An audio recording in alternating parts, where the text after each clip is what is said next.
Colegas, boa tarde a todos. Com grande alegria recebi o convite formulado pelo desembargador Leandro e pelo doutor Danilo Kniznik para participar como mediador. E maior alegria é que o meu papel é apenas figurativo, assim, só para conter eventual entusiasmo excessivo por parte da plateia e passar a palavra para as pessoas. Encargo esse que divido aqui com o meu colega e amigo Sebastião, para que a gente possa otimizar o nosso tempo. Eu vou rapidamente ler brevissimamente o currículo dos dois palestrantes e já vamos direto à palestra de ambos. Então, essa oficina é sobre prisões cautelares nos crimes econômicos, uma coisa que está bastante em voga.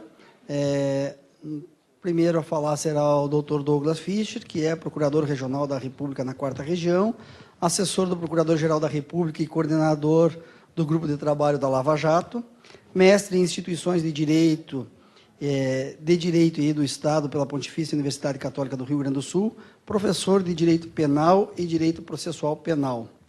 Depois dele falará o juiz Ricardo Rachid de Oliveira, conhecido de todos, mestre em Direito das Relações Sociais pela Universidade Federal do Paraná, doutor pela mesma instituição, professor titular da Faculdade de Dinâmica das Cataratas e professor temporário da Universidade Estadual do Oeste do Paraná, isso quando ele residia em Foz do Iguaçu.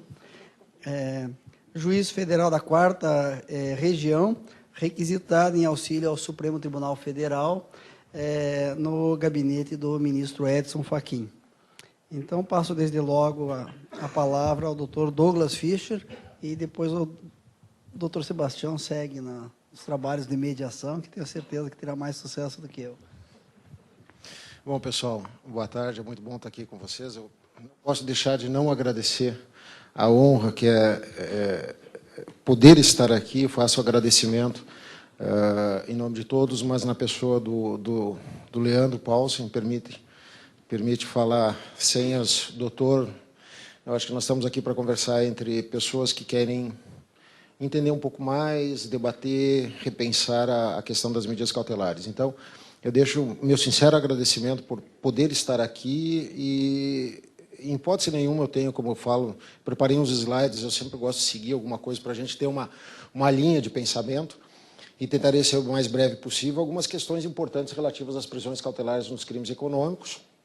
E o que eu digo no primeiro, eu não tenho pretensão nenhuma de ensinar nada, é para a gente aqui pegar e sentar e debater o tema das medidas cautelares, e especialmente naquilo que está relacionado aos crimes econômicos. Eu não sei que tempo eu tenho, eu vou tentar... eu acho que dá para eu sintetizar. Eu fiz algumas transcrições aqui de alguns dispositivos legais que são importantes. Ao caso, todos nós conhecemos, mas eu acho que eles vão ser importantes para nós chegarmos na premissa 1, premissa 2, como estabeleci, e depois no debate final, que são os pressupostos. Por que a gente tem que utilizar a medida cautelar, e especialmente a medida cautelar da prisão preventiva? Hoje, pela manhã, o colega Sérgio Moro colocou bem isso. Estão em voga as questões relacionadas à Lava Jato, não dá para fugir disso. Claro que hoje, pela manhã, com o público aberto, a discussão tinha que ser uma, agora a gente pode falar abertamente sobre algumas outras coisas que vão surgir esses debates. E então a gente pode tentar encontrar alguns caminhos sobre as prisões cautelares, Então a primeira questão dessa oficina é como é que a gente pode concatenar as premissas teóricas com as premissas práticas que a gente tem no dia a dia e aí estipular quais são os critérios para, olhando o problema que nós temos, dizer eu vou decretar ou não vou decretar uma medida cautelar, ou então a mais drástica de todas, que é a prisão preventiva. Premissa número 1, Nós temos o artigo 312 do Código de Processo Penal, são as regras legais que nós trabalhamos hoje no processo penal. O 312, eu vou passar bem rapidamente, mas eu enfatizei ali a garantia da ordem pública, da ordem econômica e conveniência da instrução criminal. E, perdão, eu fiz alguma coisa errada. Onde é que está meu PowerPoint? Tem que apontar para onde? Aqui. O 319, que nós temos as medidas cautelares diversas da prisão, que regulamenta o tema, mas eu enfatizei as seguintes medidas cautelares diversas da prisão.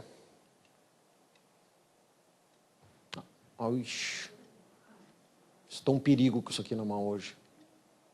Ele não está pegando. Eu devo apontar para onde? Agora acho que sim. Aqui. Nós temos as medidas cautelares que normalmente nós podemos cogitar como medidas alternativas, que é a suspensão do exercício de função pública ou de atividade de natureza econômica e financeira, a fiança, que é bastante comum nesses crimes, e a monitoração eletrônica, com o fato de que a fiança ela pode ser acumulada com outras medidas cautelares diversas da prisão. Agora está funcionando. Eu acho que nós temos uma grande evolução no sistema hoje, que nós saímos daquele binômio prisão-liberdade. Eu sou um entusiasta das medidas cautelares alternativas à prisão, sou entusiasta, defendo abertamente, e acho que nós devemos trabalhar a prisão preventiva como uma medida excepcional, porque ela é excepcional, e muitas vezes eu acho que, eu me deparei, mas sobretudo vocês que decidem, achavam que a hipótese não era de prisão, mas também não era de liberdade. E quando estava nesse binômio prisão-liberdade, acabava fazendo o quê? Dando a liberdade corretamente. Mas se nós tivéssemos uma medida cautelar alternativa, como uma fiança, uma proibição de final de semana, uma suspensão de exercício de função, eu poderia fazer isso com maior eficácia para a resolução do problema. Mas como eu não tinha isso, me parece que a solução passava pela liberdade. Hoje nós superamos isso e me parece que as medidas cautelares devem ser utilizadas, as diversas da prisão, como uma regra. E a exceção é a prisão cautelar. Então, quais são, a premissa número 1 são as regras legais, a premissa número 2, quais são os fundamentos teóricos, por que a gente tem que utilizar, em tese, a prisão cautelar nesses crimes econômicos, né? Infelizmente, eu tenho que falar rapidamente sobre isso, e a gente não pode fugir, não quero ensinar nada absolutamente, mas só realçar os pontos, aqueles que eu entendo devidos na medida dos crimes econômicos. Né? Primeiro, a gravidade da conduta. Nós estamos acostumados, eu acho que hoje pela manhã foi muito destacado isso aqui, o binômio que existe entre a gravidade acostumada ao crime de sangue e a gravidade sobre o efeito financeiro que essas condutas causam, o impacto que essas condutas causam. Eu acho que nós não podemos comparar, mas, de outro lado, nós precisamos utilizar outras premissas fundamentais. Por quê? Porque nós temos que tratar que delitos como corrupção, lavagem de dinheiro, evasão de divisas atingem diretamente o sistema funcional do Estado. Isso não é grave? É extremamente grave. Então, essa é uma premissa que me parece importante nós utilizarmos. Eu citei o Pablo Galém, que ele adverte que o direito penal econômico não tem como principal meta a proteção de bens jurídicos individuais, e sim supraindividuais, que é o que nós estamos trabalhando bem ou mal nessa questão dos crimes relacionados à corrupção. Né? Então, nós temos que partir dessa visão, eu sempre defendi isso, de sair de uma visão meramente iluminista, de proteção de direitos individuais de primeira geração, para começar a compreender um pouco mais o sistema como um todo. É uma premissa teórica fundamental para mim, e isso eu tirei lá de um livro da professora Maria Conceição Ferreira da Cunha.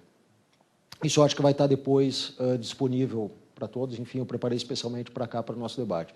Eu cito também o Bernd Schienemann, né, que ele é um oposicionista muito forte da Escola de Frankfurt, na Alemanha, em que ele defende claramente que nós tenhamos que utilizar mais o direito penal para esses crimes de lavagem de dinheiro, de corrupção. Ele fala muito nos crimes ambientais, que eles se preocupam muito na Alemanha, da utilização, então, de uma ação mais enérgica do Estado quanto à proteção desses bens, que, segundo ele, têm elementares geralmente muito mais gravosos que os crimes comuns. As consequências. Aí eu trago uma doutrina do professor Miguel Barro e da professora Silvina Bacigalupo, onde eles enfatizam que a importância que nós precisamos ver é o dano resultado dessa conduta. E aí nós vamos entrar na discussão aqui da Lava Jato. Me parece que nós não temos paradigmas, né, das consequências que estão sendo apuradas até o presente momento. Né? Passo rapidamente sobre isso.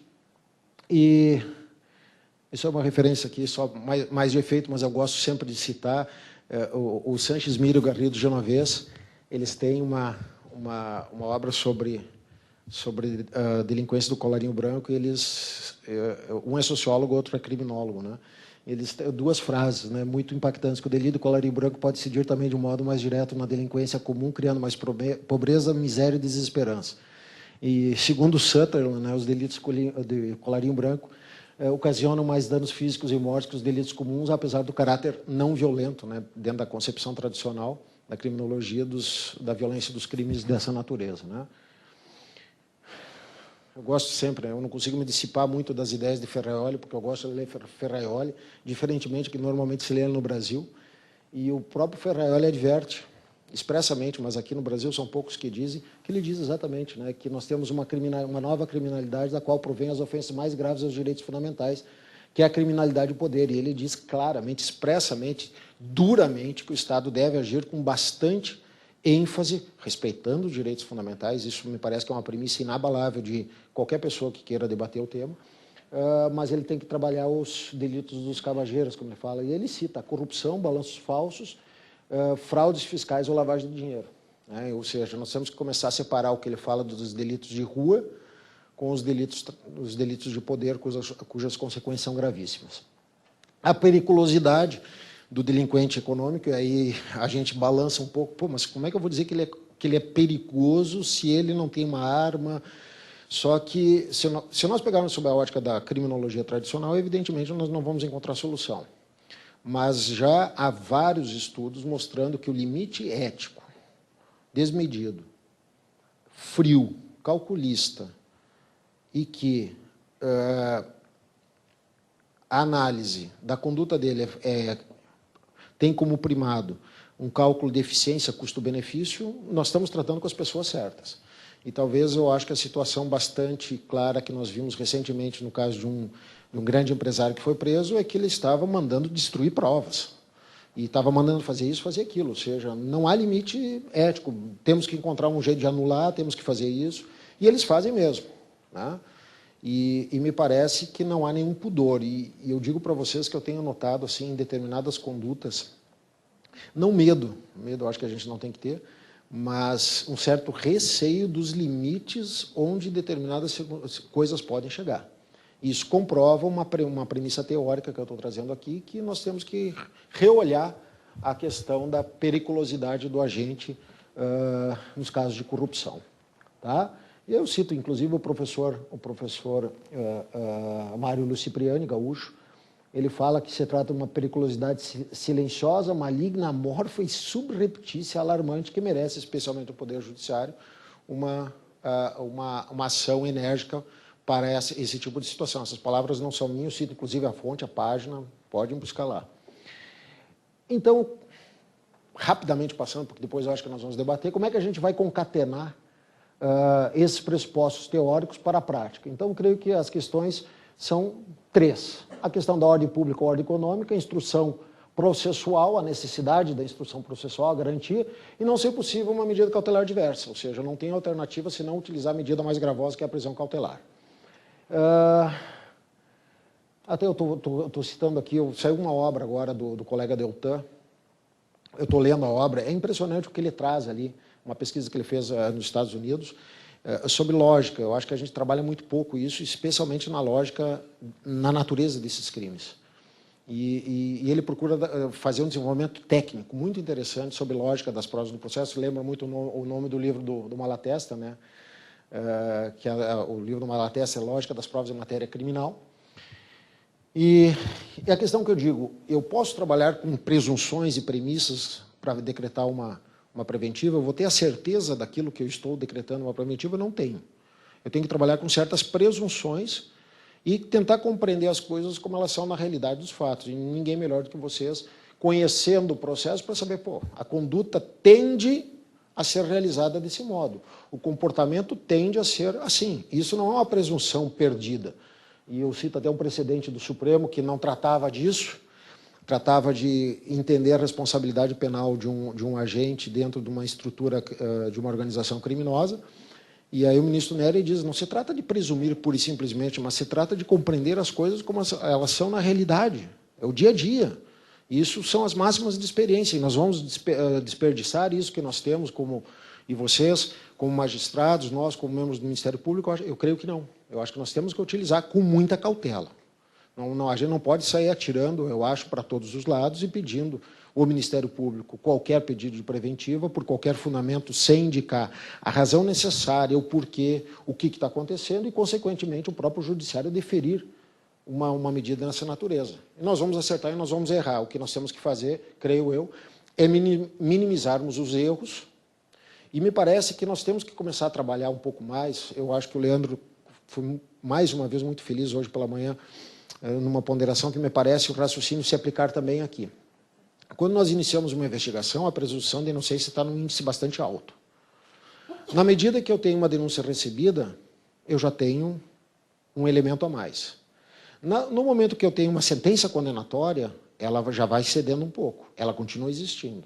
Na hora que eu tenho a confirmação daquela decisão por uma decisão do tribunal, eu tenho um reforço que tira um pouco a presunção de inocência do jogo, até porque nas instâncias extraordinárias eu não vou ter mais a discussão de provas. Então, isso eu preciso fazer também nas medidas cautelares, com o risco de que eu estou trabalhando todo este problema das medidas cautelares em um momento muito prévio, né?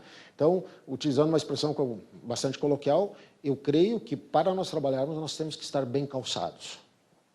Não podemos, digamos assim, aventurar e pedir qualquer medida, porque eu acho que daí nós vamos estar desnaturando a medida cautelar para esses crimes.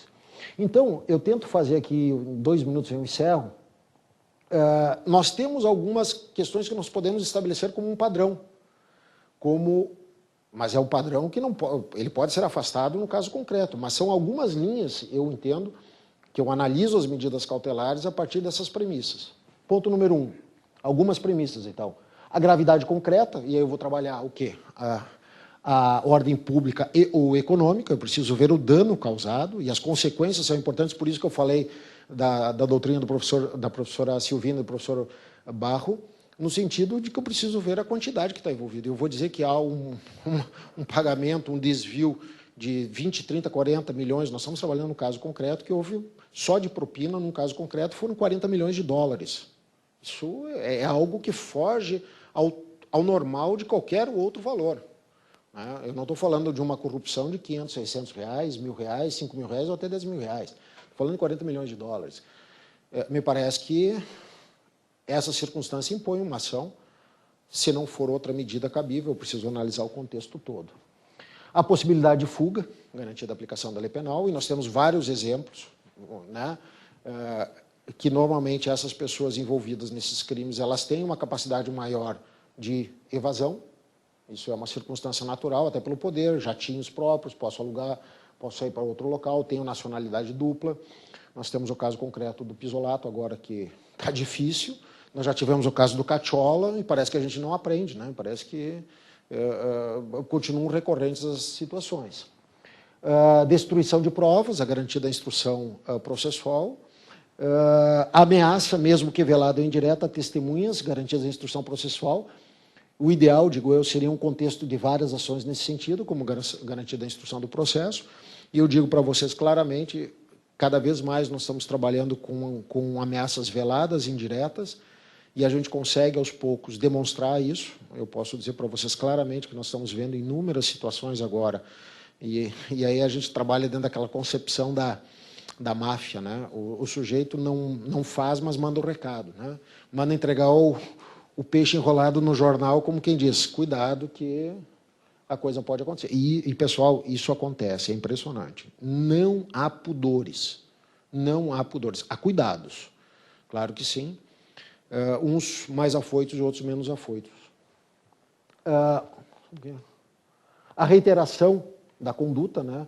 Ou seja, impor a prisão preventiva em um quadro de corrupção e lavagem sistêmica é a aplicação ortodoxa da lei processual penal. E hoje essa anotação que eu fiz aqui coincide com, de certo modo, o que o Moro falou hoje de manhã, rapidamente ele disse, dentro dessa concepção sistêmica, né, de um problema de corrupção sistêmica que eu preciso me antecipar, eu não posso ficar esperando para ver o que vai acontecer. Né?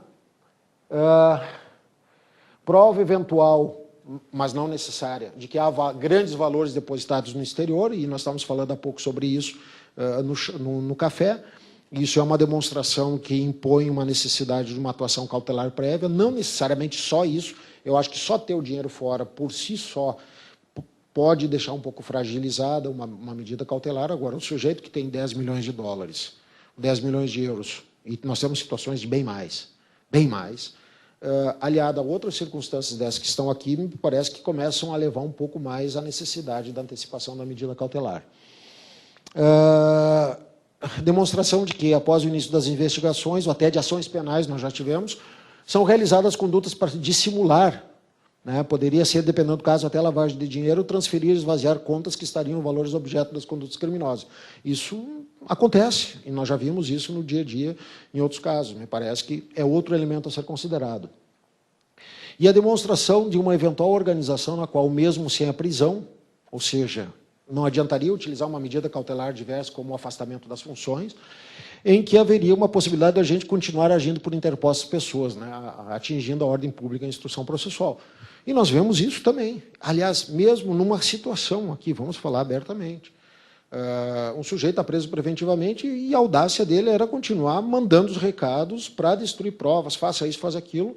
Se ele faz isso estando preso preventivamente, o que faria ele se não estivesse preso preventivamente?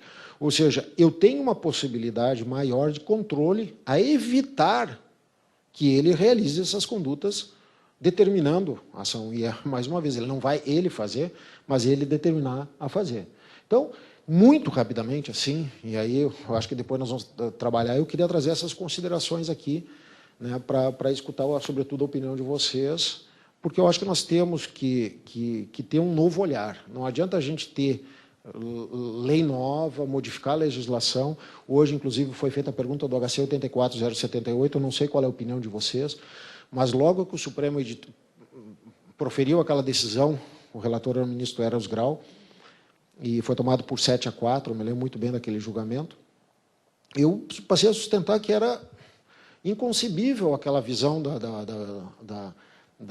do princípio da inocência, porque, vejam, do jeito que se criou o precedente, eu gero uma desproteção sistêmica, prescrição total, e antes eu tinha uma possibilidade de controle pelo sistema anterior, que era o seguinte: se o tribunal, vamos imaginar, confirmasse uma condenação de alguém, a regra seria execução. Agora, eu estivesse diante de uma manifesta ilegalidade, eu tinha um habeas corpus rápido, ágil, a dizer, espera um pouquinho, não executa. Então, trabalhar isso de forma excepcional. O que nós fizemos? Nós invertemos a situação, de um modo em que a presunção virou absoluta, a prescrição corre e eu gero uma desproteção sistêmica.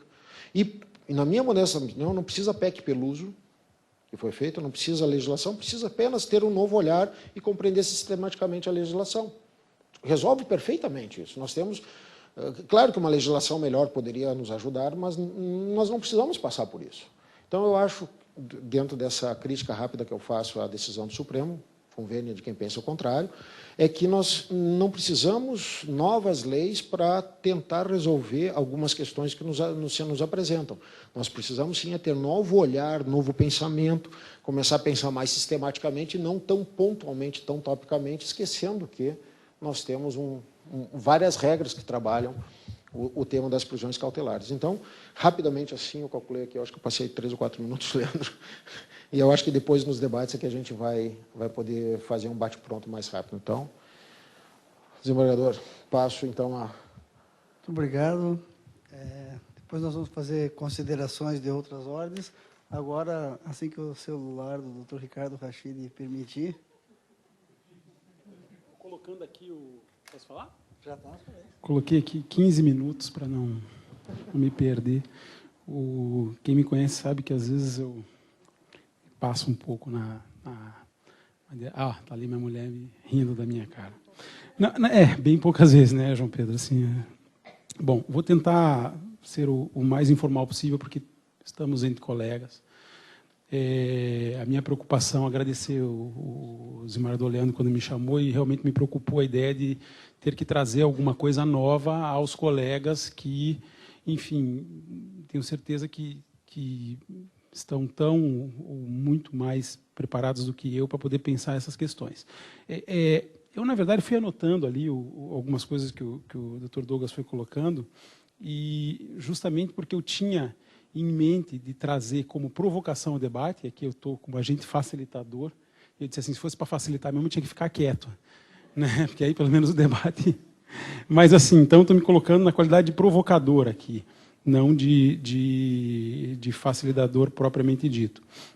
Que é tratar da grande dificuldade que nós temos de transpor princípios do direito penal tradicional para esse novo direito penal, né? Acho que o Dr. Douglas foi muito feliz. Oi? Tá, o Douglas, então, obrigado pela deferência. Foi muito feliz ao dizer, olha, bens jurídicos individuais são muito mais fáceis de serem compreendidos quando nós estamos diante de bens jurídicos supra ou meta, enfim, individuais.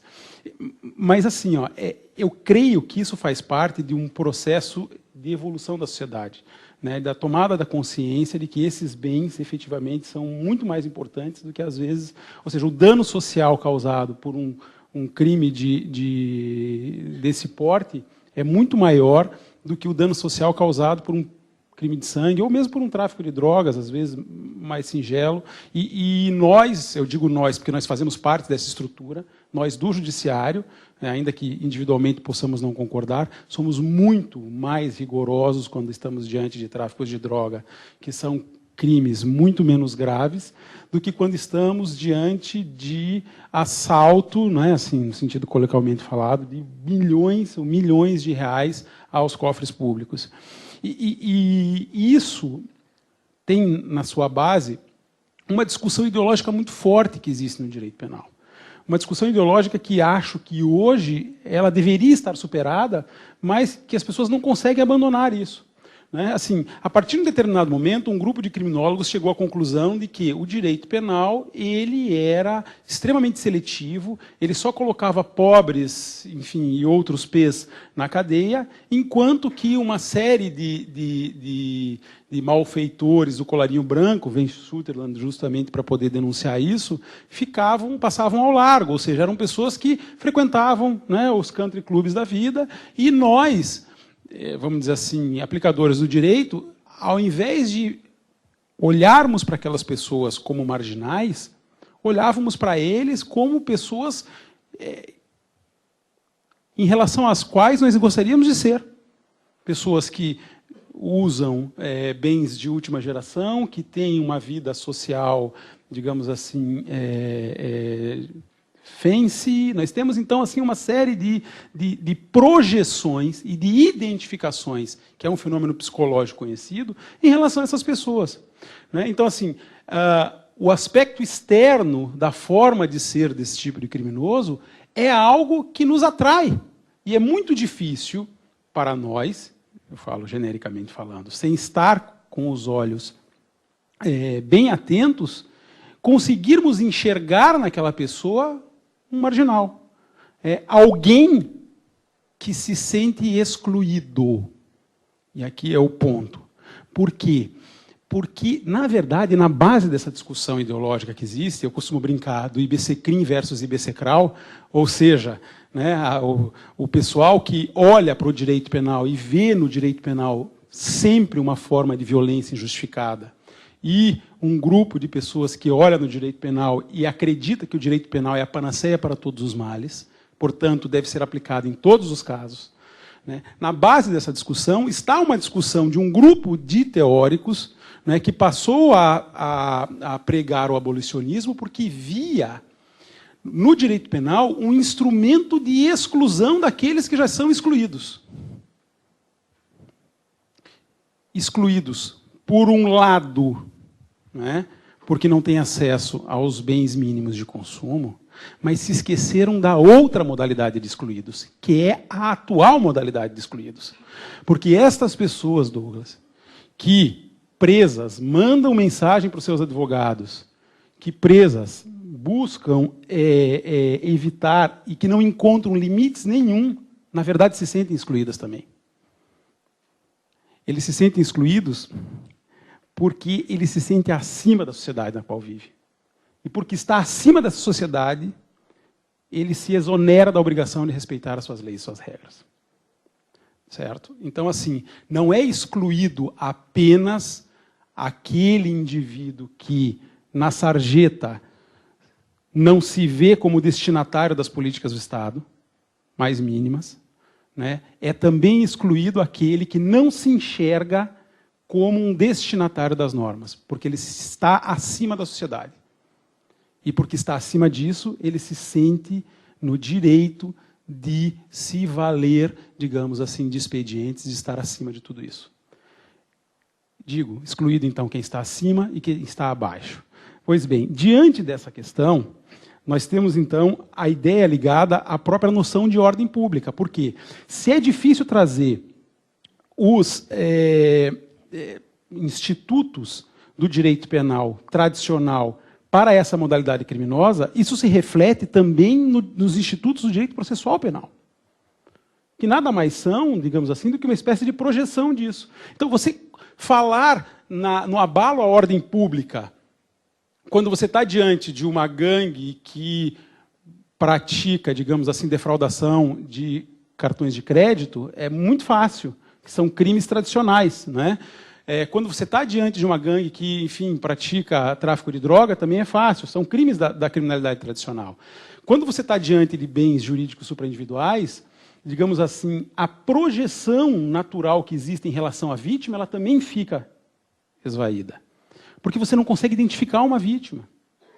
Eu costumo dar o seguinte exemplo. Eu me irrito com muita facilidade quando alguém vem e põe a mão no meu bolso e tira da minha carteira R$10. Mas o meu sentimento já é um pouco diferente quando eu vejo que o síndico do meu prédio passou a mão no dinheiro do condomínio. Ainda que eu fique indignado, a minha indignação é menor. Por quê? Porque esse prejuízo ele está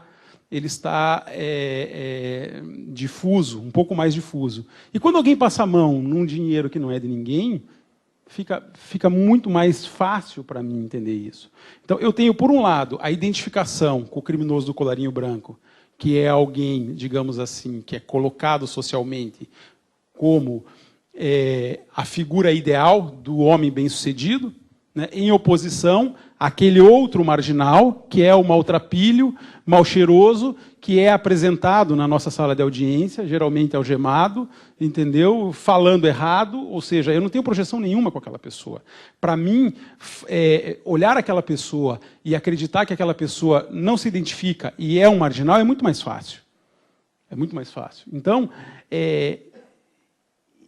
essas concepções, que são, na verdade, concepções culturais que acabam tomando conta da gente, são concepções que me parece que só vão mudar a partir do momento em que uma campanha efetiva de conscientização for feita por toda a sociedade. Eu nunca vou me esquecer de um caso rumoroso, obviamente eu não vou citar o caso, enfim, mas de um indivíduo que, numa interceptação telefônica legítima, estava conversando com um outro acusado e estabelecendo, digamos assim, uma estratégia para fazer uma testemunha mudar de opinião. E aquilo ali, vamos dizer assim, se um professor de processo penal quisesse explicar, né, um exemplo clássico de cabimento de prisão preventiva, não teria exemplo melhor. Ou seja, a cabeça do professor não seria capaz de formular um exemplo que coubesse de forma tão clara, né? Alguém é preso porque, numa interceptação telefônica, dizia para um corréu, né, estavam maquinando a maneira com que fariam com que uma testemunha fizesse para mudar a sua versão. Que tipo de abordagem seria feita? Pois esse indivíduo foi preso e, passado um tempo, ele recebeu uma ordem de habeas corpus que o liberou. Né? E, não sei se a Globo, alguém conseguiu pegar um comentário do ministro, que foi o relator do caso, dizendo assim, eu fiquei com muita pena de ver ele e o filho presos na mesma cela. Ficou com muita pena de ver. Ou seja, isso para mim é revelador digamos assim, da identificação que existe entre o julgador. E falo isso porque nós temos que estar atentos a isso. É um exercício de, como é que se diz assim, de autocontenção mesmo, né? De compreensão daquilo que está diante de nós. Que é muito fácil esse tipo de colocação.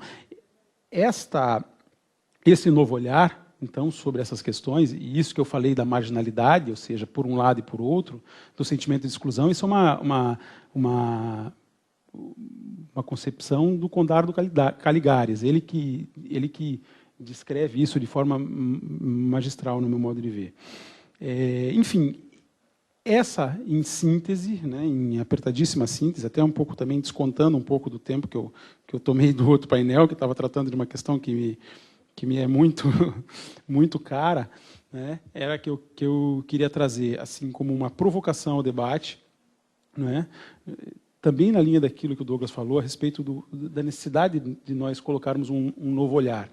E, já que me sobram ainda 2 minutinhos, né, eu queria dizer que, nesse debate, que acaba sendo um pouco esquizofrênico entre defensores, né, mais árduos da intervenção do direito penal e daqueles que advogam uma total exclusão do direito penal como forma de regulação da sociedade, nós temos o direito penal sendo construído nessa nova sociedade que nós temos, numa expansão horizontal e num encurtamento vertical. Se nós pensarmos o direito penal tradicional, nós tínhamos o quê? Um direito penal extremamente verticalizado, que respondia com a privação de liberdade para praticamente todas as condutas, mas um direito penal, do ponto de vista... isso é o direito pós-iluminista, né? Claro, o direito penal pós-iluminista.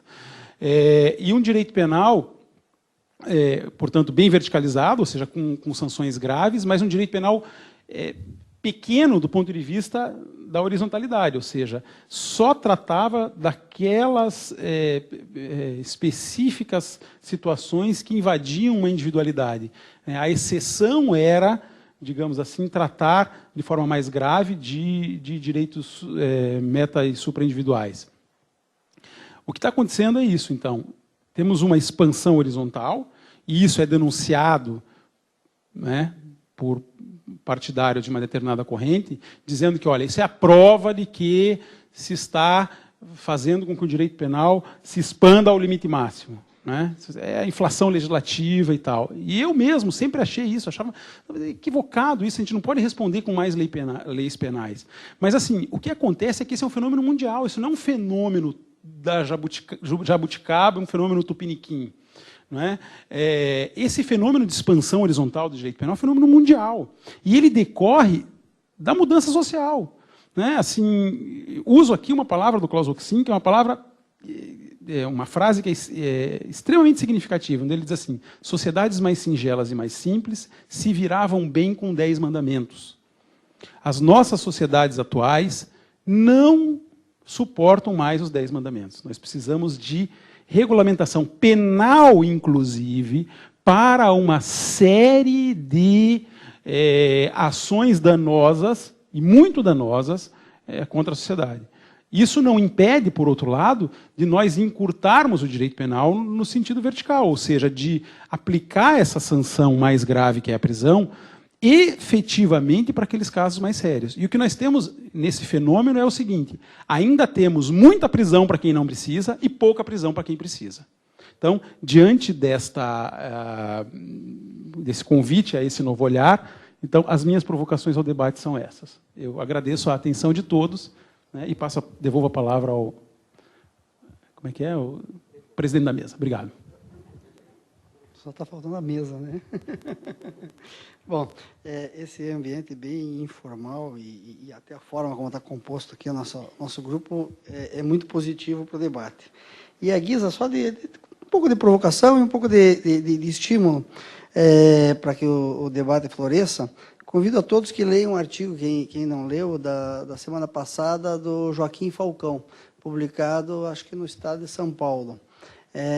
E uma das reflexões que ele trazia era a respeito da Lava Jato, e ele fazia referência de que nós vivemos agora um novo tempo, com novos magistrados, com nova mentalidade, e que nós já não estamos mais satisfeitos com essas inquietações que o Ricardo e o Douglas trouxeram aqui presente. E ele verbalizava isso, dizendo: nós não vivemos mais naquela sociedade com aquela visão hipergarantista, com aquela que mudou, que a realidade é outra e que a sociedade espera outras coisas e que nós estamos fazendo outras coisas. E que não adianta uma geração antiga que ainda fica com alguns tipos de, agora já digo eu, argumentos revanchistas, falando da ditadura, falando da década de 30, de 50, de 40, eu não sei de que tempo estão falando, nós vivemos a nossa realidade. E os magistrados hoje, eu percebo isso, estão imbuídos hoje da nossa nova realidade. E é isso que trata o artigo do Joaquim Falcão no jornal Estado de São Paulo. E eu vejo isso, inclusive, aqui no TRF, né? Do que diz respeito da jurisdição criminal, nós, do TRF, nós temos vários colegas que são extremamente envolvidos nessa área aqui no primeiro grau, e me parece que agora o TRF também, com uma nova geração, me incluo e destaco o Leandro Paulsen e o Sebastião, pessoas que chegaram, nós chegamos juntos, os três, tomamos posse na mesma data, e com essa visão de nova geração, de que nós precisamos mudar, nós não estamos contentes com os rumos do Poder Judiciário e da nossa realidade. Só que nós viemos dispostos a fazer. Nós viemos dispostos também a intervir nessa realidade.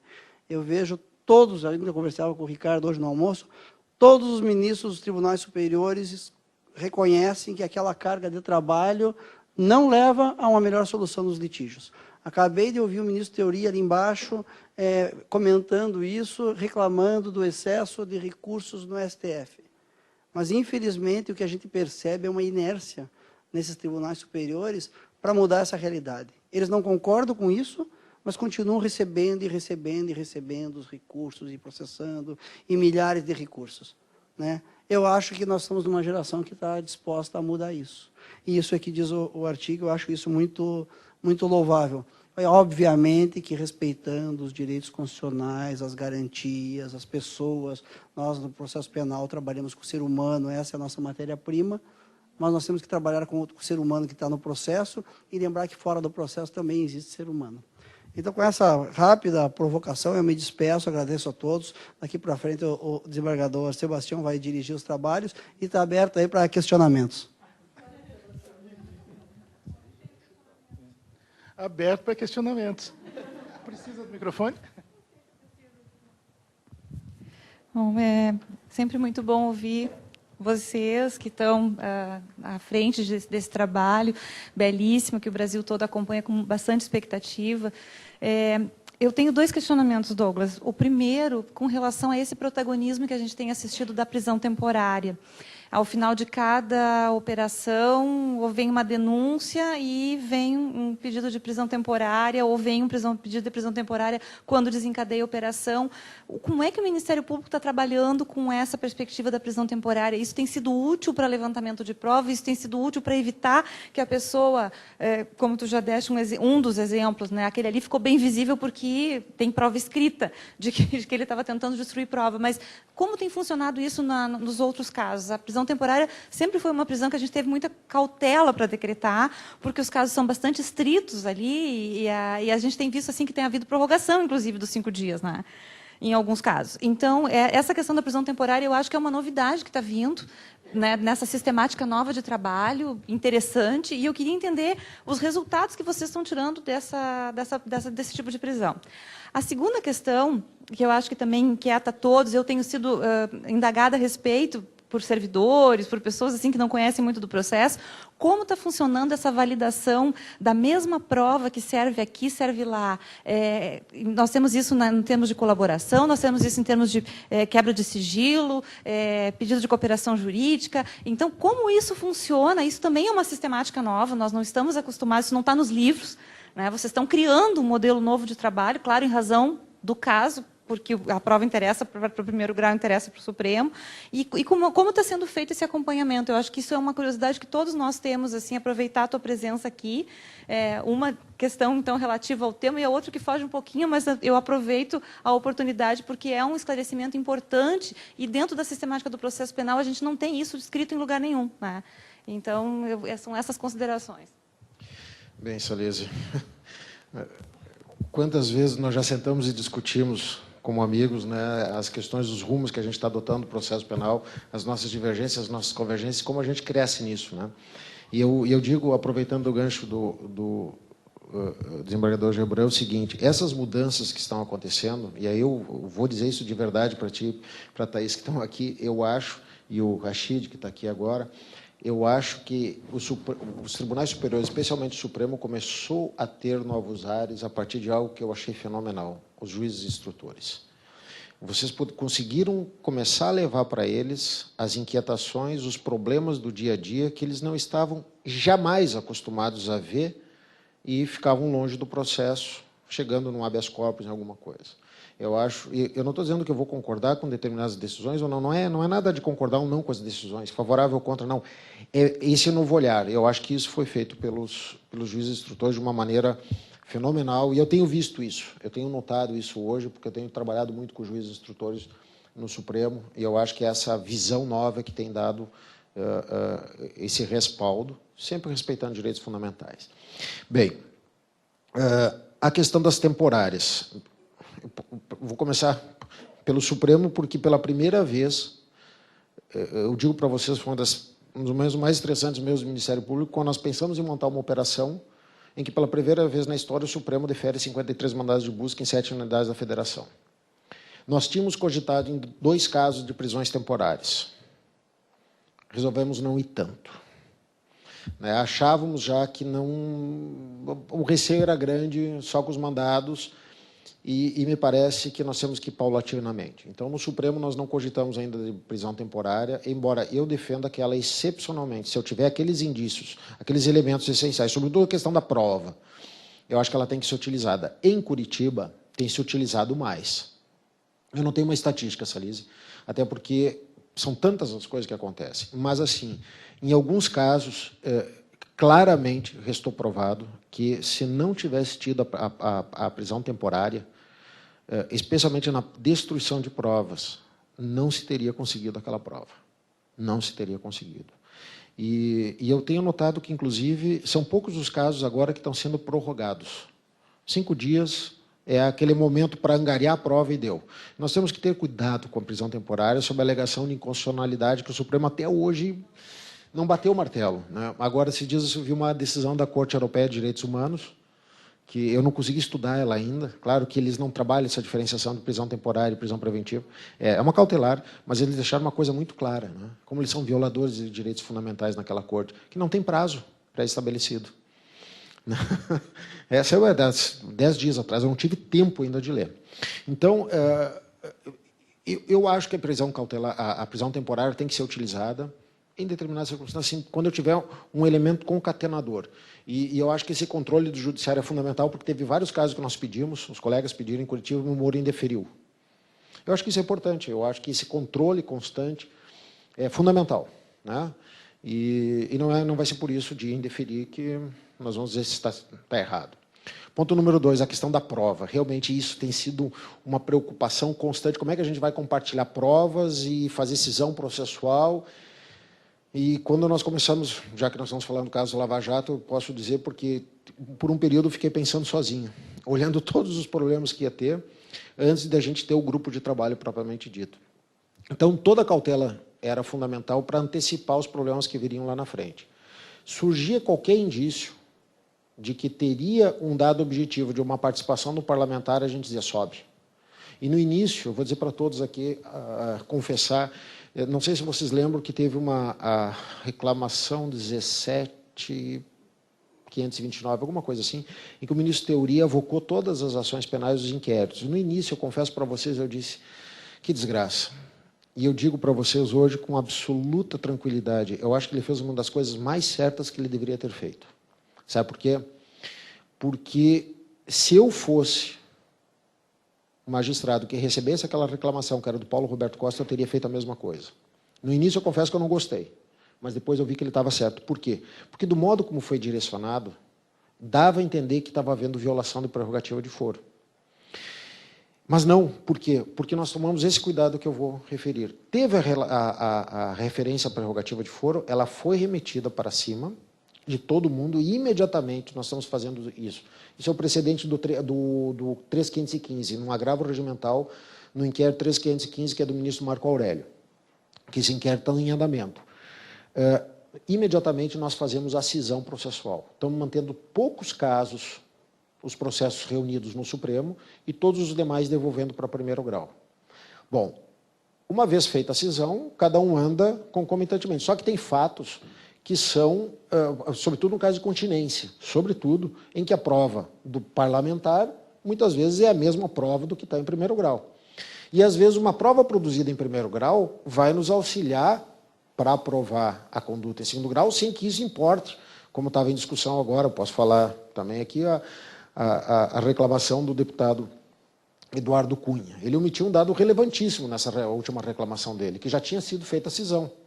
Ou seja, feita a cisão, o juiz de primeiro grau pode fazer a produção probatória e não pode, inclusive, impedir a testemunha de dizer se participou ou se não participou. Agora, se a testemunha conta um fato novo, outro fato, não tenho dúvida que tem que fazer a nova cisão.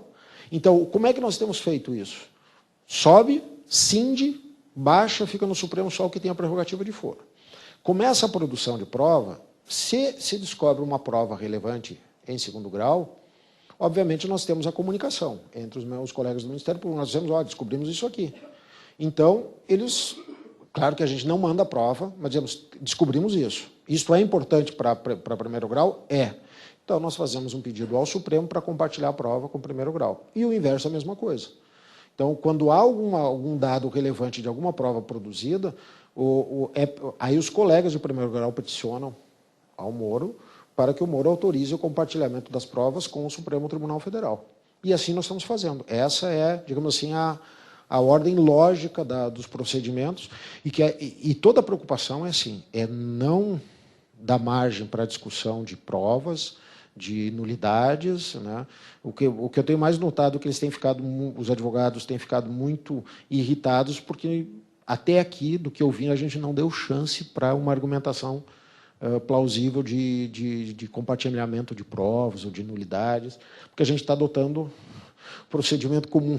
Aconteceu recentemente em que nós tomamos um depoimento em colaboração premiada, não foi nem colaboração premiada, foi uma situação bastante inédita. Um dos colaboradores que assinou a colaboração em primeiro grau, ele não falou de alguém que tinha prerrogativa de foro porque estava com medo. Literalmente ele disse isso. Não vou falar porque eu estou com medo, estou com receio, e disse por quê. Depois, ele foi lá e prestou um depoimento para nós. Um depoimento não em colaboração, até porque o acordo dele já tinha sido homologado. E homologado em primeiro grau. E aí ele prestou um depoimento, depois ele veio lá e retificou esse depoimento. Retificou o depoimento entregando o jogo. Entregando o jogo em detalhes. E aí surgiu a dúvida, vem cá e agora a gente faz um aditamento à colaboração, como é que a gente resolve isso? E a solução que a gente encontrou é o seguinte, isso aqui não vai ser tido como uma colaboração, mas como um depoimento, como uma prova extra, porque o acordo dele já foi feito. Então, esse depoimento complementar dele, na nossa ótica, não exclui o depoimento que ele fez e o acordo que ele fez em primeiro grau. O juiz é que utiliza a prova como ele achar melhor. E nós não fizemos novo acordo, mas o mais importante, Salise, eu acho que nós temos, como Ministério Público, adotar um procedimento padrão que é produziu prova e entrega para o Judiciário. Eu acho que nós temos que... lá no Supremo tem aquele procedimento chamado procedimento oculto, né? Que não aparece nem... O segredo de justiça aparece as iniciais, e o oculto não aparece nada. De vez em quando descobrem o oculto, né? Mas, e o que nós fizemos? Protocolamos, entregamos ao Supremo, ao Poder Judiciário, a vocês, que seria o caso em primeiro grau, dizendo, está aqui a prova, nós queremos que isso fique com vocês, como garantia de que o devido processo está sendo respeitado, ninguém está escondendo nada.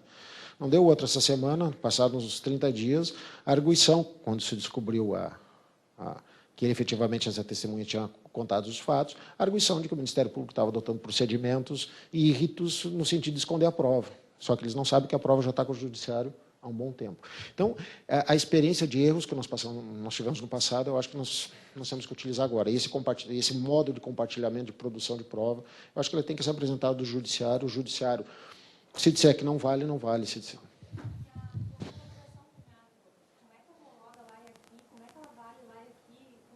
Veja bem, a colaboração ela tem sido feita, o procedimento, em 2 etapas. Quando uma pessoa refere prerrogativa de foro, alguém que tenha prerrogativa de foro, sabe tudo, mas tem que ser um dado objetivo, não é eu ouvi falar, participou, tal. Se procede ou se não procede, depois nós vamos investigar. Então, citou 10 pessoas, 2 com prerrogativa, 8 sem. Sobe tudo. Nesses casos, o procurador-geral ele tem dado delegação para nós participarmos dos acordos e assinarmos os acordos. No início, nós estávamos assinando. Agora, o próprio procurador-geral está assinando. Em que nós fizemos o pedido de homologação dizendo o seguinte, está tudo bonitinho, segundo a risca, foi feito isso. O juiz instrutor verifica aquele negócio da espontaneidade, só com... homologa o acordo. Uma vez homologado, já tem uma petição concomitante, onde é feito o pedido imediato de cisão. Então, a gente diz, uma vez homologado, que se realiza a cisão.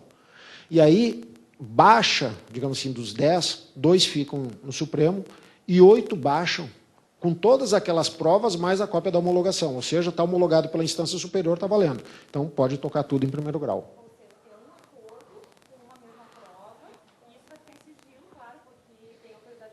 Isso. Isso. Bem, a lei é clara nesse sentido. Sabe que em todos os casos que nós fizemos até agora, todos, que nós não temos denúncias ainda em prerrogativo de foro, mas todos os casos nós pedimos o levantamento do sigilo antes. Porque até agora, tudo que nós produzimos, nós entendemos que não havia prejuízo na investigação, mais ou menos aplicando a súmula 14. Ou seja, dá para levantar, até para garantir para ninguém dizer que foi violada a ampla defesa, pode ter acesso, não tem problema nenhum. Então, a gente tem adotado isso como regra. Mas, do que eu vi já, não haveria nenhum problema da gente segurar isso até o oferecimento da denúncia, que é, digamos assim, o limite máximo. Depois, eu acho que não tem como não revelar. Aí tem que abrir o jogo mesmo, mas a gente está abrindo antes.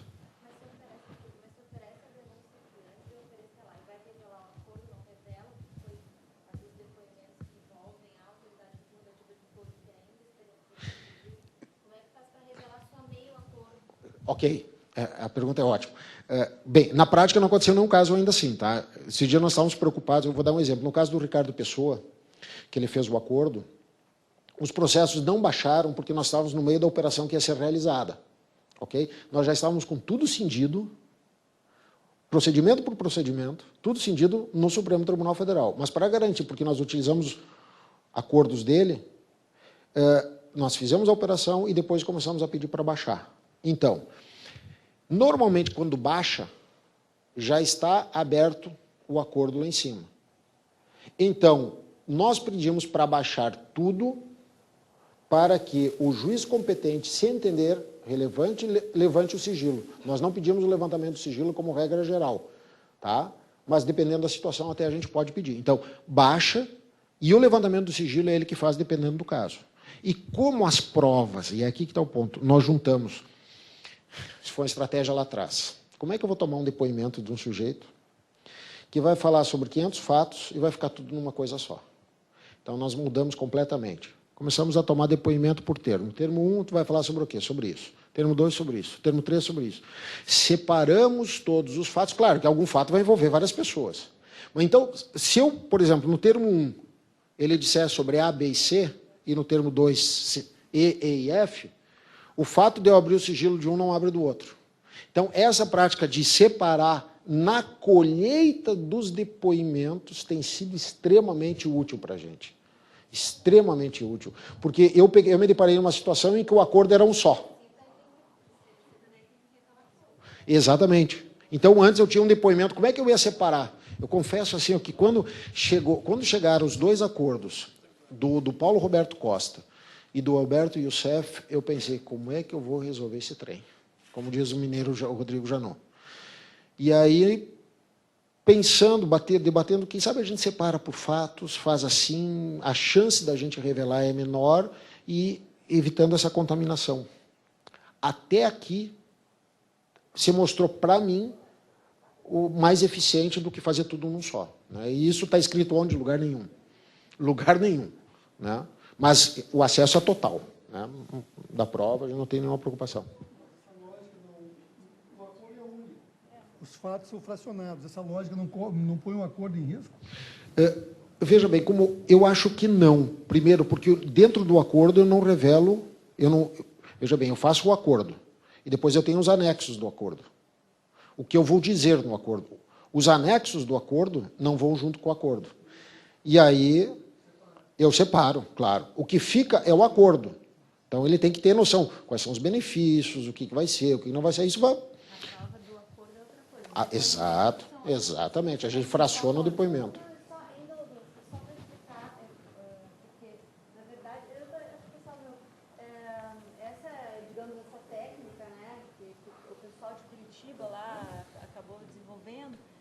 A gente vai aprendendo, né? Ela começou muito no Banestado, né? Que eles começaram a ver o que fazia o acordo e daí... o pessoal fazia o acordo, aí tu colocava vários fatos, né, ali e daí começava a dar os problemas dos vazamentos. Aí o advogado tinha acesso àquilo ali e aí tinha acesso, daí vazava para a imprensa, daí foi o Ministério Público, foi a polícia, foi, né, quem que vazou, e aí aquilo vai, né, se evolumando, em nulidade, enfim. Então, aquele foi, digamos, uma operação que talvez, de uma certa forma, ela serviu de quase, né, ensaio. As pessoas foram trabalhando ali, tu vai desenvolver, tu vai vendo que vaza, que um tem acesso, então começa a desenvolver essa técnica, não, então vamos colocar por termos separados, ele vai falar agora sobre tal fulano, então ele fala aqui, agora o outro, aí, no momento que tu tem acesso àqueles fatos ali, os outros estão resguardados, né? Então, é isso, é um desenvolvimento. Por isso que é tudo muito novo, como a Salice falou, e é mesmo muito novo, né? A gente está numa... Mais alguém? Pois não? Tanto o doutor Douglas quanto o colega Rachid, a gente, bem pelo tema, né, cautelares e crimes econômicos, a gente falou de manhã, falou agora à tarde, da questão da percepção de violência, de lesividade. Nós ainda não temos, os nossos olhos, Rachid, pela questão da subjetiva, a psique, a gente não consegue vincular o fato à consequência. E nós temos um outro problema. Eu homologar um flagrante de 10 quilos de cocaína é tranquilo. Estou ali, tem a pessoa, tem a materialidade. A materialidade, nós temos em crimes de delitos da ordem econômica, nós temos um péssimo precedente, a provocação fica para os dois, crimes contra a ordem tributária, esgotamento da via administrativa, para depois o lançamento. É simples quando eu estou na presença dos 10 quilos. Quando eu tenho que ver CVM, Banco Central, COAF, não é de um dia para o outro, não é num volume de autos. Então, nós temos dois problemas nos delitos de ordem econômica. A nossa percepção, o nosso subjetivismo e a imediação ou um hiato, né? Um tempo de percepção da materialidade. Cara, esse tema que assim, eu vou dizer para ti que é um dos mais caros para mim, porque assim, eu não sei a opinião de vocês, tá? Mas eu acho que, tecnicamente, a decisão do Supremo Tribunal Federal, naquele precedente, que hoje gerou a súmula vinculante 24, é castelo de cartas, é puxar uma porque cai tudo, porque não tem sustentação teórica nenhuma. E a súmula vinculante ela é tão mal feita que o Supremo Tribunal Federal tirou o inciso 5 da súmula vinculante, porque diz que o inciso 5 é uma infração administrativa, que de fato é, só que esquece que o crime está no caput. Então, o problema todo, eu te digo, eu acho que não está nem tanto pela dificuldade de visualização da materialidade, porque na hora que mudar a compreensão do crime tributário, e eu não vou nem começar a falar muito, porque o Leandro, que assim, conhece todo do tema de tributário penal, na hora que nós começarmos a mudar a visualização sobre a materialização desse crime, eu acho que vai ser menos complicado, digamos assim, visualizar a danosidade desse crime. Segundo, nós temos problemas também no Banco Central, que nós precisamos trabalhar essa produção probatória, problemas seríssimos, algumas visões assim ultrapassadas que... Eu nunca esqueço uma situação que eu tive em que o Banco Central, juro, me mandou uma notificação, porque eles têm que comunicar um crime financeiro. Comunicaram dizendo, olha, nós estamos mandando a notificação que segue com 20 volumes. Aí mandaram um e não mandaram os 19. Aí eu mandei um ofício, olha, eu não recebi os outros 19, por favor, mande. Não, eu não posso mandar por conta do sigilo. Eu juro que isso aconteceu comigo. Porque eu não posso requisitar, só eles podem mandar. Então, são umas coisas, umas ausências de compreensões que vão precisar ser superadas, sim, para depois nós começarmos a poder olhar com menos dificuldade, eu não digo mais facilidade, com menos dificuldade para as consequências que esses crimes causam. Tá? Mas assim, ó, hoje pela manhã eu falei aqui, não me lembro com quem, eu acho que eu falei com o Cândido. Não sei se foi contigo, Cândido, que as coisas, se mudarem muito rapidamente, não é uma coisa boa. Eu acho que a gente tem que mudar paulatinamente para solidificar bem, ver o que tem que mudar, porque na hora que a gente faz um movimento pendular muito rápido, eu tenho medo disso, porque a gente é capaz de levar muita coisa e cometer muitos equívocos. Então, eu acho que a gente tem que ir mexendo, olhando, vendo o que está errado, muda isso. Depois muda uma parte. Nós não podemos resolver... Eu tenho um pouco de receio dentro de um sistema, uma mudança tão radical. Tá? Eu acho que devagar a gente vai conseguir minimizar os erros. Desculpe, Rachid. Imagina. Na verdade, eu estava querendo mesmo pegar a carona para uma reflexão. Eu também tenho a questão dos crimes tributários como uma das questões assim, extremamente relevantes para mim. Minha tese de doutorado foi a respeito disso, embora não tenha abordado essa problemática daquilo que eu igualmente considero equivocadíssima a decisão do Supremo no sentido de estabelecer aqueles entendimentos que estabeleceu na súmula vinculante. Eu só me permitiria fazer uma análise na linha do que você está colocando agora, que é justamente o receio ou o cuidado que nós devemos ter ao pisar demais no acelerador. Porque, às vezes, os nossos interlocutores têm noção de que a coisa está indo rápida demais, mas não sabem exatamente como fazer para nos frear. Eu digo nós, mas assim, estou colocando a coisa nesse sentido. Eu vejo esta jurisprudência que se solidificou, inclusive em súmula vinculante por parte do Supremo Tribunal Federal, como uma resposta a alguns exageros que existiam na forma de encarar os crimes omissivos próprios contra a Previdência e contra, enfim, tributos diretos de um modo geral. Né? De dizer, basicamente, e o nosso tribunal é pioneiro nisso, tem que falar, é verdade, assim, ó, a visão era, tem dívida, o crime é omissivo, enfim, essa jurisprudência, ela é uma jurisprudência, vamos reconhecer, extremamente rígida. Não estou entrando no mérito se ela é correta ou incorreta, mas o fato é que essa é uma jurisprudência que não separava o joio do trigo.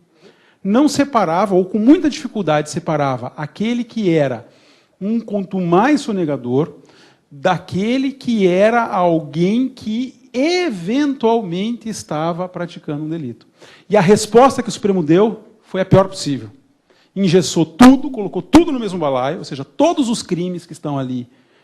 Foi uma jurisprudência construída para 168A e para o artigo 2º, inciso 2º da 8137, que acabou abarcando toda uma série de crimes gravíssimos de fraude, etc, etc, etc. Então, assim, na verdade, a resposta pode ser terrível. Eu estou vendo que isso vai acabar acontecendo, o STJ já está se lançando para isso também, não é? No crime do... Está indo e o Supremo está indo atrás. Né? Eu estou vendo que vai acontecer isso também, por conta, talvez, de alguns exageros que estejam sendo cometidos na interpretação do artigo 89 da Lei 8666, que fala da inexigibilidade e da dispensa de licitação fora das hipóteses legais. Exatamente. O STJ está dizendo, se não ficar provado o dano ao erário, nós não temos o crime. E essa é uma interpretação absurda. Isso é o pêndulo do lado contrário.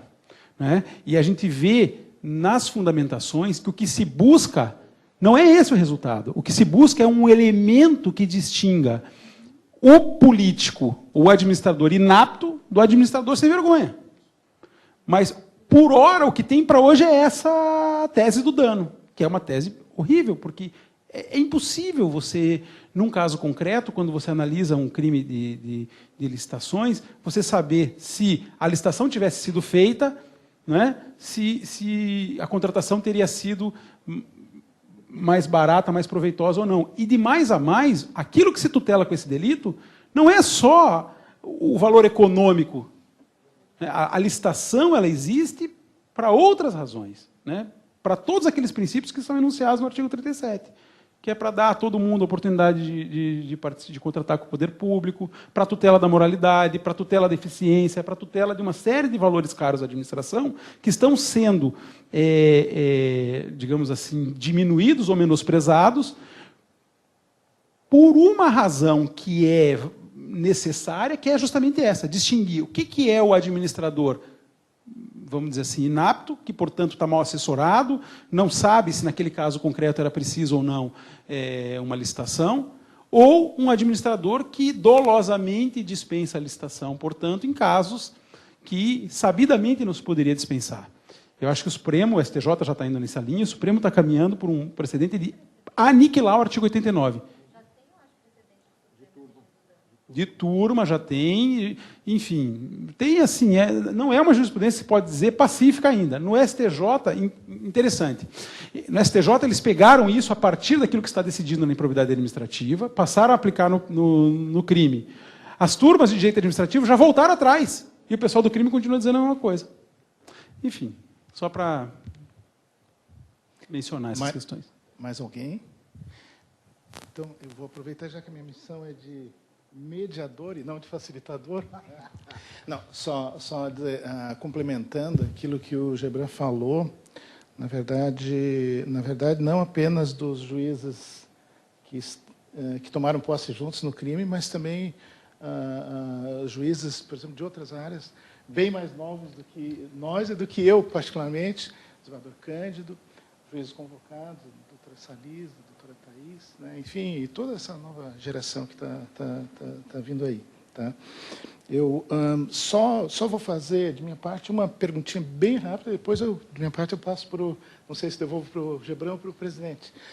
Só uma questão que eu notei, particularmente, as decisões do STJ, particularmente, e até aquelas que chegam aqui no tribunal pela via do habeas corpus, embora o artigo 312 fale também na possibilidade de decretação da prisão preventiva como garantia da ordem econômica, eu não vi até hoje nenhuma decisão que venha puramente como garantia da ordem econômica. Eu tenho visto decisões que se valem das outras garantias da ordem pública, principalmente a garantia da aplicação da lei penal, a garantia da instrução, etc. Só essa ponderação para ouvir os dois. Eu tenho visto, ou seja, não vi uma decisão pura de garantia da ordem econômica. Vamos lá, então. Eu acho que já é muito difícil nós estipularmos o que é a ordem pública. É um conceito tão aberto e que precisa ser trabalhado com o máximo cuidado. Vamos pegar o exemplo, então, de que nós estamos trabalhando aqui. Vejam todas as consequências internacionais, sanções econômicas, pretensas ações que querem ser movidas nos Estados Unidos contra a Petrobras, que é vítima desse crime. Que é vítima, na minha concepção. Veja, uma tomada de uma posição enérgica, também por isso, não estou dizendo por isso, estou dizendo também por isso, no sentido de que o judiciário entende que ações de corrupção desse nível, tão elevado, tão intenso, repercutir de uma forma a ensejar um descrédito internacional e o crédito, a confiança é fundamental nos mercados. Estou fazendo uma coisa muito rápida, tá? Repercute dentro de uma ordem econômica de tal maneira, de tal gravidade, que é preciso uma tomada de uma posição mais dura, ou seja, a excepcional da cautelaridade da prisão, como forma de demonstrar o Estado está agindo, vai punir e precisa que essas pessoas saiam do local onde estão para evitar a continuidade dos crimes e permitir a normalidade do sistema econômico, para ele retomar e regarantir o sistema econômico. Me parece que é uma possibilidade muito rápida, assim, de algo que precisaria todo encadeamento de fundamentação, mas me parece que essa é uma demonstração bastante clara, excepcional, de uma ordem econômica. Então, acho que o nosso tempo está chegando ao final. Então, agradecer a todos, e em especial aos nossos facilitadores aqui, aos quais, em nome da Escola da Magistratura, eu passo uma singela lembrança de reconhecimento. Né? Muito obrigado. E também, doutor Rachid. Obrigado, obrigado. E devolvemos a Opa, palavra. então, legal, vai ser muito útil. Vai ser muito útil. Bom, gente, chegamos ao momento final dos nossos trabalhos, né? Muito já se disse hoje. Então, eu apenas destaco que a primeira magistrada instrutora da história foi a Salise, né? A primeira juíza auxiliar, sei lá como a gente queira chamar, porque hoje tem os juízes auxiliares e os magistrados instrutores, que um é no civil, digamos, outro no criminal. Então, essa história, que é uma mudança muito grande mesmo de percepção do fenômeno jurídico pelo Supremo, começa ali e começa, na verdade, com a ministra Ellen Grace, não é? Começa com o telefonema da ministra Ellen Grace para Salise. Eu lembro até hoje, estava na casa da Salise, nessa, e veio aquela notícia que ele não existia. Foi uma coisa sensacional, assim. E graças ao importante trabalho da Salise naquele primeiro momento em que a resistência por parte dos ministros era muito grande, não é? Nós não tínhamos regulamentação, não tínhamos nada assim, digamos que amparasse concretamente essa figura. Isso tudo foi sendo removido pela qualidade, pela seriedade do trabalho da Salise num primeiro momento, depois de todos os juízes que lá estiveram. Eu também fui lá, mas não no crime, né? Outra coisa que me parece importante, Douglas, é que a partir da Constituição de 88, a gente realmente consolidou de vez, não é? A ideia de que o acesso às funções públicas é um acesso livre, não é? Pela única via do concurso público. E isso fez com que esses espaços de poder, no bom sentido, não é? De ocupar as funções do Estado, se desse de uma maneira muito mais democrática. E hoje nós temos 25 anos da Constituição, não é? Um pouquinho mais até. Então, hoje já está amadurecida uma geração que ingressou no serviço público nessas funções importantes sem compromissos, não é? Sem compromissos econômicos, sem compromissos políticos, a partir da meritocracia. Então, é realmente uma nova visão, não é, do Estado como instrumento, uma visão mais democrática, e isso acaba gerando esses resultados todos. Pois bem, eu apenas faço esses registros, agradeço muito a presença de todos, destacando aquilo que eu coloquei lá no início. Eu disse para o Sérgio Moro, não é, Sérgio, a vinda dele aqui, mais do que pelo conteúdo, não é, também importa do ponto de vista assim, da motivação, não é, de nós, magistrados, porque a qualquer momento a gente pode ter um caso com dimensões que a gente não antevê, e a gente tem que estar preparado. Então, o papel da escola, que tem cada vez se ampliado mais, não é? A escola tem hoje um orçamento grande, tem meios, tem possibilidade de fazer esses cursos, é realmente relevante, não é? A gente tem um papel importante no país. Então, eu agradeço a presença de todos, tá? E, enfim, um grande abraço.